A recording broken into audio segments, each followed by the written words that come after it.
Hi நண்பா நண்பீஸ். நம்ம தமிழ்நாடு அரசு பார்த்தீங்கன்னா, இந்த கருணை அடிப்படையிலான வேலைவாய்ப்பு விஷயமா ஒரு முக்கியமான அப்டேட் குடுத்துருக்காங்க. இது விஷயமா சட்டப்பேரவையில என்ன முக்கியமான தீர்மானம் கொண்டு வந்திருக்காங்க பார்க்கலாம். கிராம உதவியாளர் போஸ்டிங் ஒண்ணு இருக்கு. இந்த போஸ்டிங்க்கு இப்போ வரைக்குமே வாரிசு அடிப்படையிலான வேலைவாய்ப்புலாம் கிடையாது.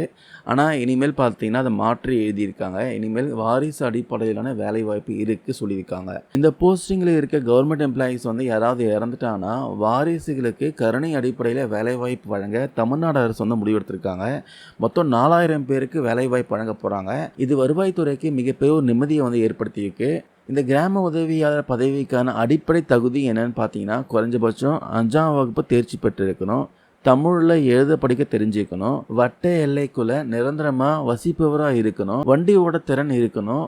அதுக்கப்புறம் முக்கியமா இருதார மனம் இருக்கக்கூடாது சொல்றாங்க.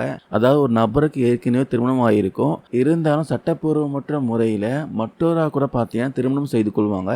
இதுதான் இருதார மனம் சொல்லுவாங்க. இந்த இருதார மனம் கண்டிப்பா இருக்கக்கூடாது சொல்லியிருக்காங்க. இதுதான் பார்த்தீங்கன்னா இந்த பதவிக்கான அடிப்படை தகுதிகள். அதுக்கப்புறம் வயது வரம்பு பொது பிரிவினராக இருந்தால் அதிகபட்சம் 32, மற்ற பிரிவினருக்கு பார்த்தீங்கன்னா அதிகபட்சம் 37, குறைஞ்சபட்ச வயது வரம்பு 21க்கு மேலே இருக்கணும். அதுக்கப்புறம் இந்த இளநிலை உதவியாளர் பணியில் சேர்ந்தவருக்கு 43 நாட்கள் அடிப்படை பயிற்சி கட்டாயம் சொல்லியிருக்காங்க. இதற்காக பார்த்தீங்கன்னா 1974லேயே அரசு பயிற்சி நிலையம் உருவாக்கப்பட்டுச்சு. இந்த போஸ்டிங்கான பொறுப்புகள்னு பார்த்தீங்கன்னா வரி வசூல் பண்ணுறது, கிராம கணக்குகளை மெயின்டைன் பண்ணணும், இறப்பு பிறப்பு பதிவுகள், அப்புறம் நில ஆவணங்கள், இந்த அக்கௌண்ட்ஸ்லாம் ப்ராப்பராக மெயின்டைன் பண்ணணும். இப்போ என்ன புதிய அறிவிப்பு வந்திருக்குன்னா, இது வரைக்கும் பார்த்தீங்கன்னா இந்த கிராம உதவியாளர்கள்லாம் பணியினப்போ மரணம் அடைஞ்சாங்கன்னா அவங்களுடைய வாரிசுகளுக்கு வேலை வழங்கப்படும் என தெளிவான நியமனம் இல்லாமல் இருந்துச்சு.